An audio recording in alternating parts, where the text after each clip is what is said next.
Welcome back to the vlog. Welcome here to Hoskins, Papua New Guinea. We're heading up on an hour and 10-minute flight over the water. That's why I have George here, the boat. That's why I got my vest here.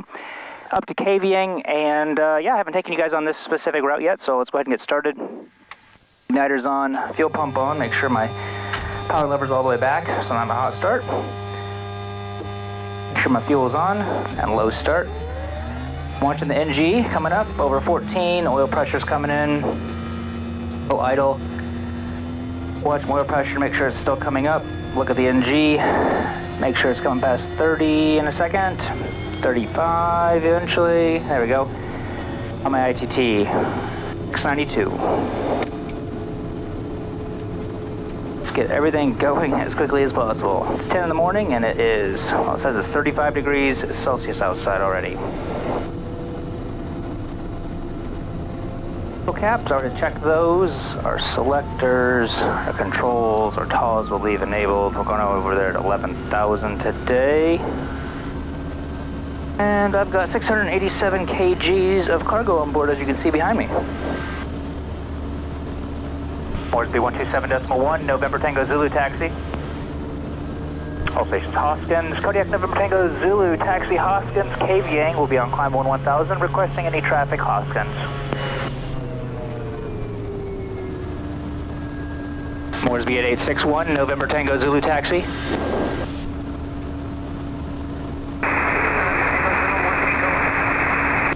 Moresby reading is strength 1, November Tango Zulu taxi, Hoskins, Kavieng, 1 POB.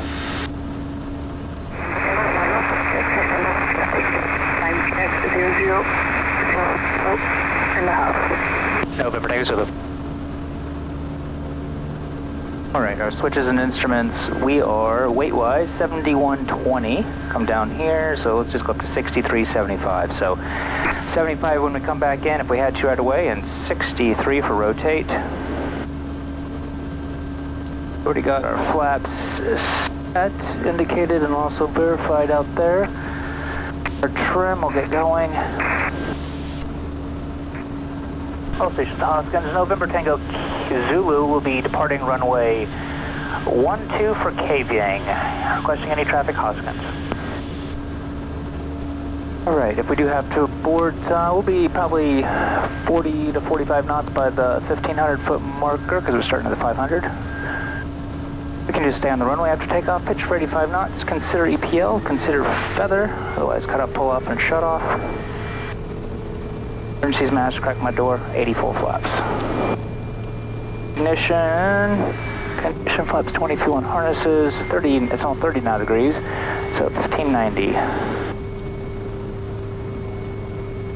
Condition flaps 20 fuel and harnesses, 1590, rotate at 63.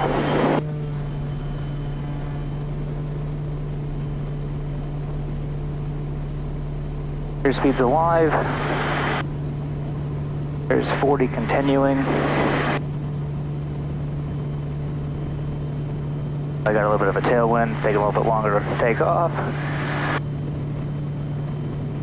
Bird ahead of me. Watch out, Hawk. And you too. They're just determined. They kind of look like bald eagles, but they're just big hawks, but they do have white heads though. And they're fairly big. Alright, once we're over 500, we'll start nosing over 85 already, so we'll go 10 degrees of flaps, start our turn all the way around up to 360 for Kavieng. We had a little bit of weather out here this morning. It looks like a lot of it's cleared out though, and it's just kind of leftover clouds. Yeah, we'll see how it is on the way up there. I'm thinking it's just going to be some clouds and maybe some light rain on the way. I'll show you what I look at before I leave. All the weather we have here. Moresby at 861, November Tango Zulu, departure. November Tango Zulu, Moresby, go ahead. November Tango Zulu departed Hoskins, time 05, tracking 360 on climb 1000. Estimating Kavieng 14, and we'll report again ops normal, time 45 this hour. Requesting any traffic. November Tango Zulu, copy, San Juan 1000. Reported traffic, direct NH 101. 1012, no traffic, November, Tango Zulu.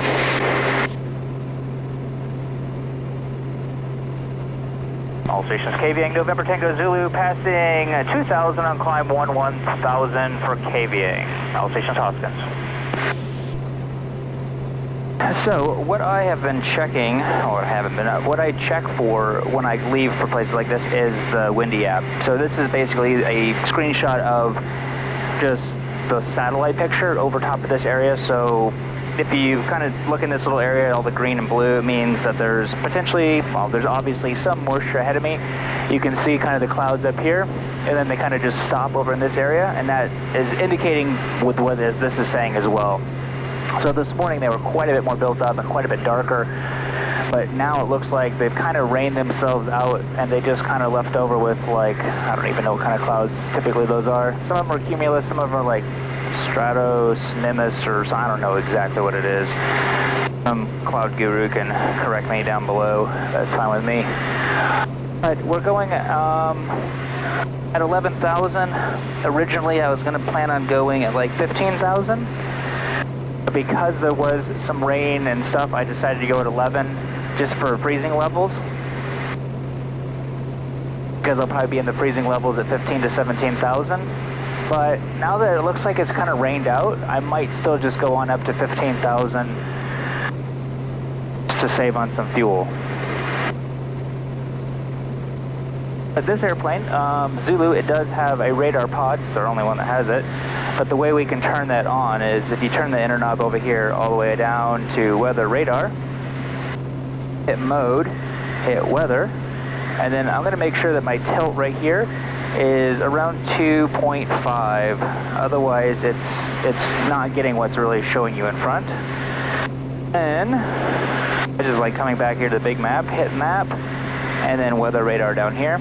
And then it'll actually throw that same weather right on your screen. It looks like there is a little bit of moisture, but just a little bit in front of us. And then after that, I'm pretty sure that it's just going to be nice and clear once we get past this first maybe 30 miles or so. You can zoom in out to about 40 nautical miles and it will still pick up a pretty decent spread of what you're looking for. But as you get past into like the 60 and up, the radar is just not powerful enough to really give you a decent picture more than really 40 miles in front of you. But as you can see here, it's showing that there's a little bit of rain and it comes out a little bit this far, which is exactly what the radar is showing here. So once we get past basically the end of the peninsula, maybe a little bit further, about right up in this area, from there on out, it looks like it's clear and even clear of clouds. So should be a really nice flight up there. And as I am getting a little bit closer, yeah, it does look like that. It looks really nice and blue on the other side of these few little clouds here. So I think I'm just going to make my amended altitude up to 15,000 and save on a little bit of fuel. Where's V8861, November Tango Zulu request?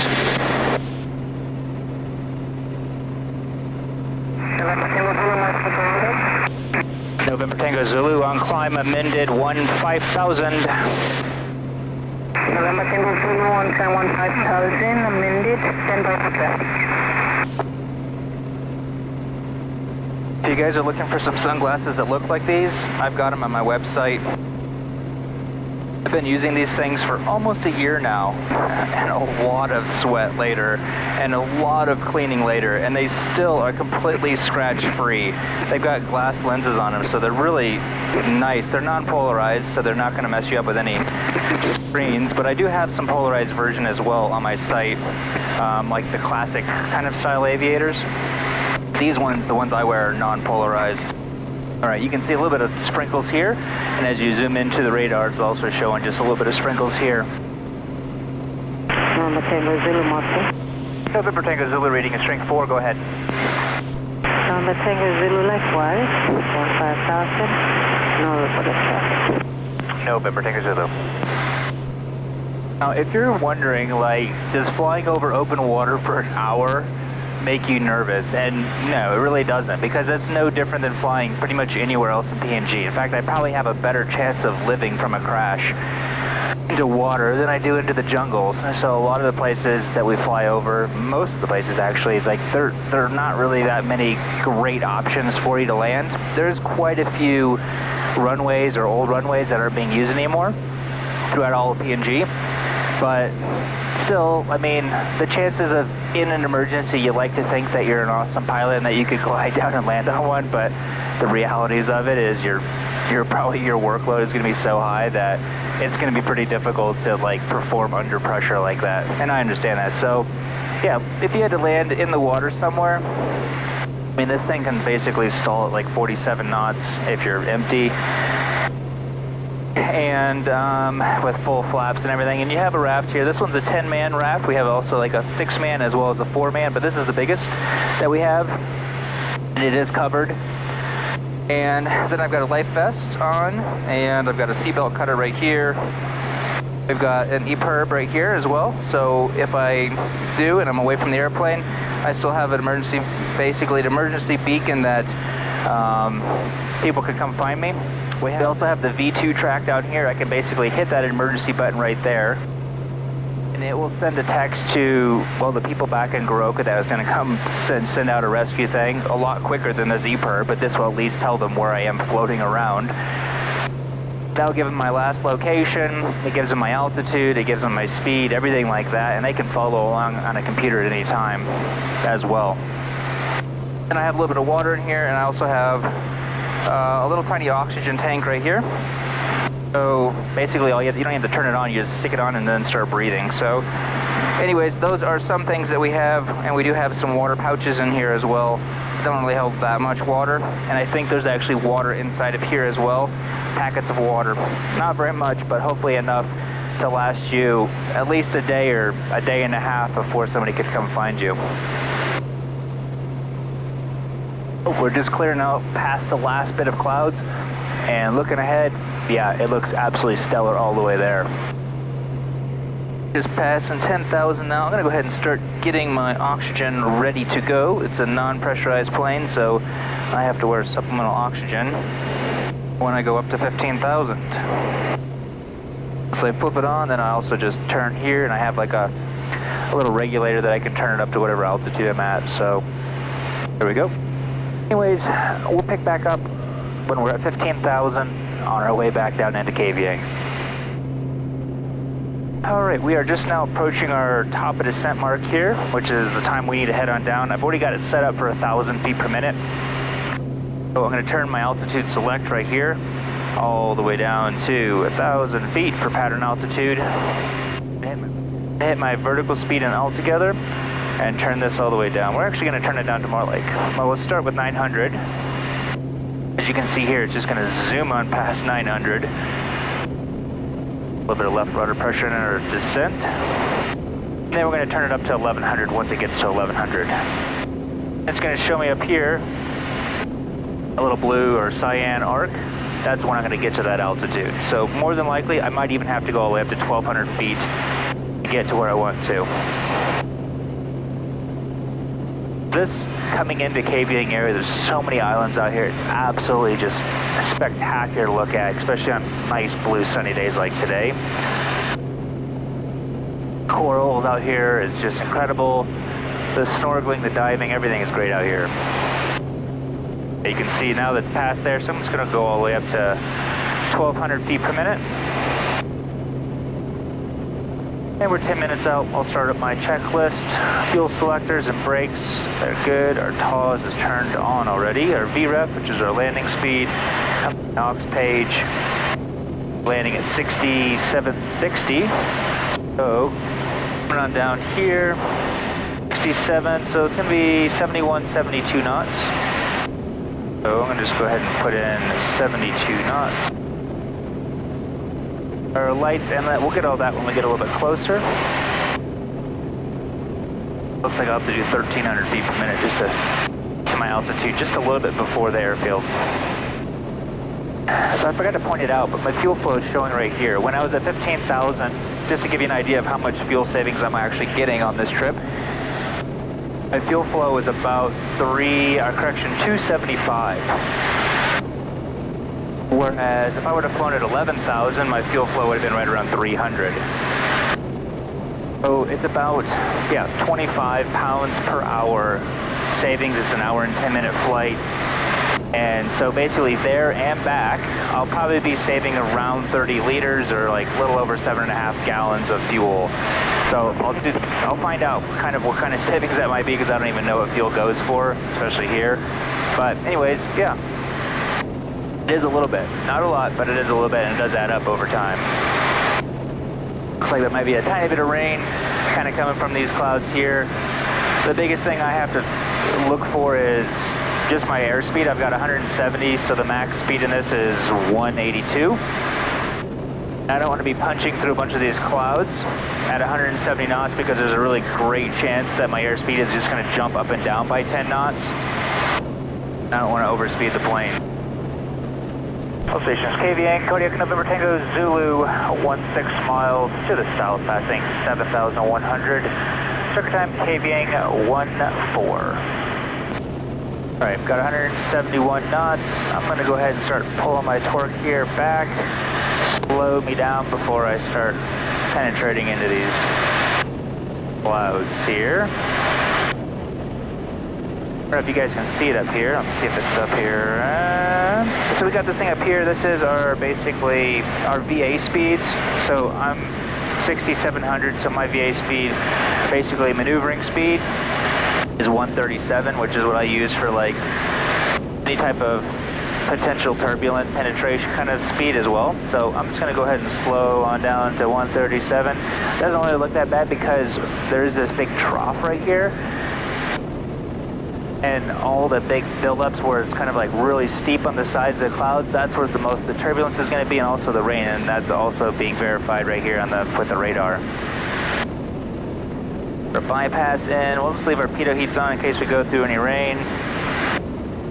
Now we're down to 137. We'll bring our torque back on in and actually reduce our descent because we're going slower now, so we actually need to shallow that out.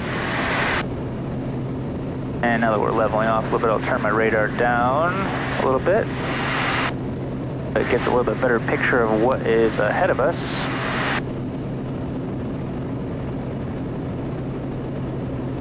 We're 10 miles out. We've got lights on. Our inlet is done. I don't see any lightning strikes at all on the screen. Actually, it looks like there's a couple holes down underneath, so. Alright, let's take a look. Yeah, so there's a hole kind of off to here, which is almost right on my direct bearing. So a little bit off to the left, you can kind of see a hole through there. And I just kind of look up here to see what I'm looking at as far as clouds go and how high they go. And then you can pick out the smoothest route by wherever there's blue, head towards that, and the clouds aren't as high up there. And it's going to be a softer transition through them. Okay, let's start heading towards the field now.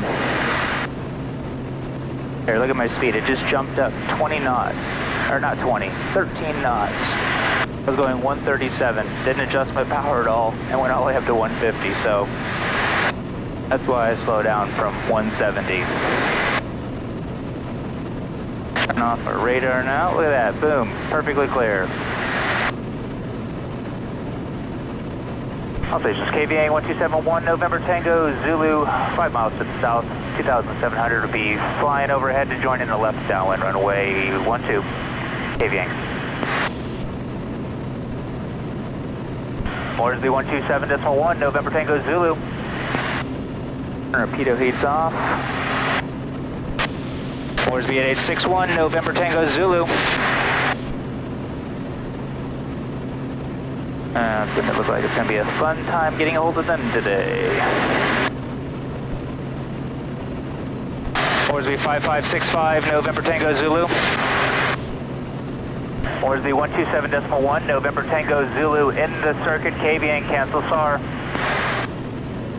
All stations, KVA, November Tango, Zulu, flying overhead, join the left downwind runway 12, KVA.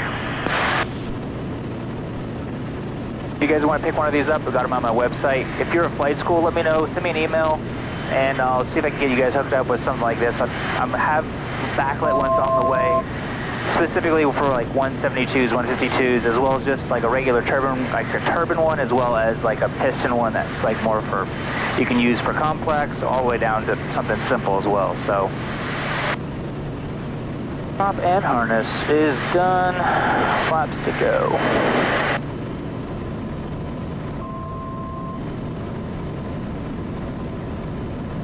172 knots on final. Checklist is complete. There's 500, slowing to 72 knots. 500. Like I got 10 knots crosswind, which is pretty standard for KVing. Now 6 knots, 12 knots on the nose.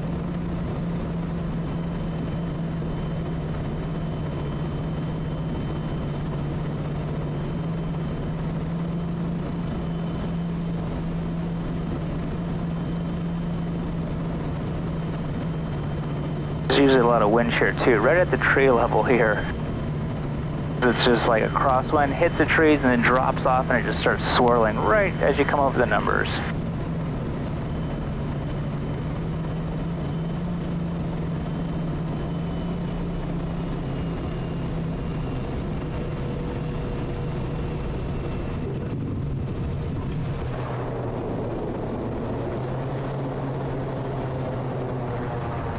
All right, well, another successful flight.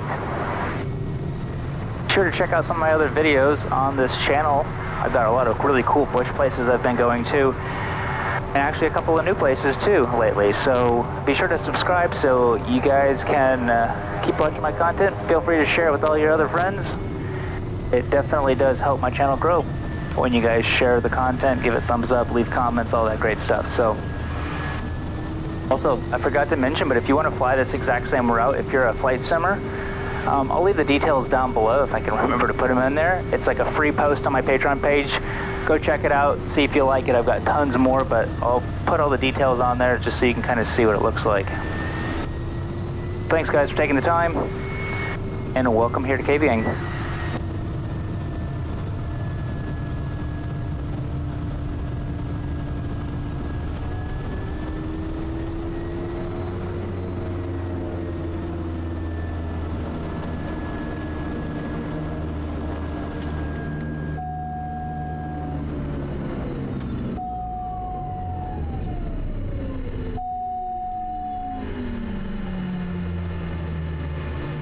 See you guys next time. Have a great one.